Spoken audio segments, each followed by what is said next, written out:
C'est donc reparti pour une deuxième vidéo et cette fois je voudrais développer le schéma que je vous ai présenté dans la vidéo précédente. Je vous rappelle comment c'était organisé, pouvoir devenant autorité, labeur devenant action, tout ça pouvant donner de la liberté et le paradoxe du management étant de vouloir gérer de la liberté, ce qui est une contradiction dans les termes. Donc pour aller un petit peu plus loin, je vais creuser pour cette vidéo, juste la relation pouvoir-labeur quand elle existe. Et elle existe beaucoup plus souvent qu'on ne le pense. Donc si je remonte mes slides, on va y arriver. On arrive à cette relation pouvoir-labeur.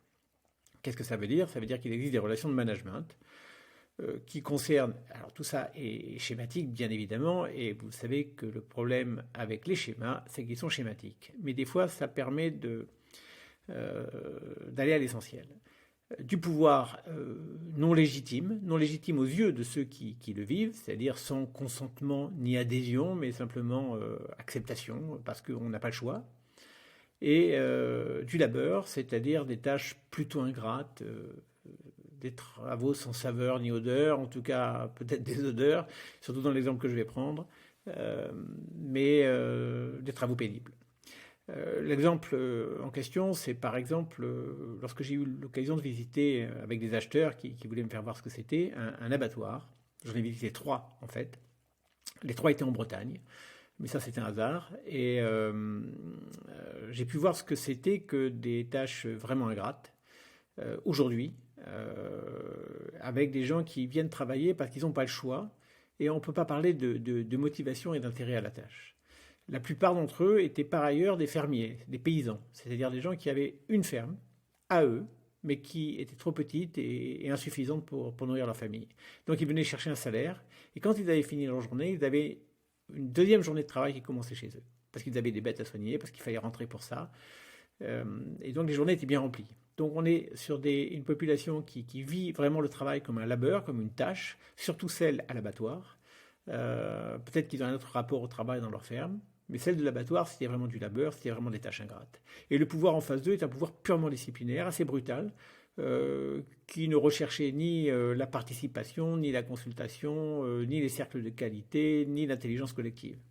Il y avait des choses à faire, il y avait une discipline très dure.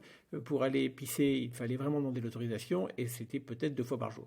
Voilà, donc on est dans des relations pouvoir-labeur clairement établies et ça marche. C'est ça qu'il ne faut pas oublier. Ça marche à une condition, c'est que le pouvoir obtienne ce qu'il recherche. Et qu'est-ce qu'il recherche? Il recherche de la soumission. Et c'est un mode de management qui fonctionne, qui a fonctionné et qui fonctionnera dans certaines configurations particulières. Bien évidemment, ça marche à la condition de rester dans certaines limites, parce qu'il y a toujours un point critique, qui fait qu'on touche au revers de la médaille. Ça bascule de l'autre côté. Et c'est quoi le revers de la médaille en matière de relation pouvoir-labeur? C'est quand la soumission ne marche plus. Et elle ne marche plus quand on passe à la contestation. Et cette contestation peut prendre plusieurs formes. À ce moment, elle prendra la forme, soit une forme passive, qui est celle de l'absentéisme ou du freinage, par exemple. L'absentéisme est un signal très fort dans les entreprises quand on le voit progresser. Il dit ce qu'il veut dire. Ça peut être la maladie, mais derrière la maladie se cache bien souvent un rejet, quelque chose qui ne va pas. Le freinage, on connaît ça, c'était sur le travail à la chaîne, une façon de ralentir les cadences. Ou alors on va carrément vers de la contestation plus agressive, et là on voit se constituer des syndicats de lutte. Je dis bien de lutte au sens de lutte de classe, parce qu'on n'est pas là pour venir négocier, on est là pour se battre, on est là parce qu'on est révolté, on est là parce qu'on conteste le pouvoir en place, et donc c'est la révolte. Donc le modèle de cette révolte, c'est quoi? C'est la révolte des esclaves, c'est Spartacus. Voilà la forme la plus primaire du management dont je peux parler, dès lors qu'il s'agit d'une relation uniquement centrée sur du pouvoir non légitime et du labeur sans initiative ni créativité.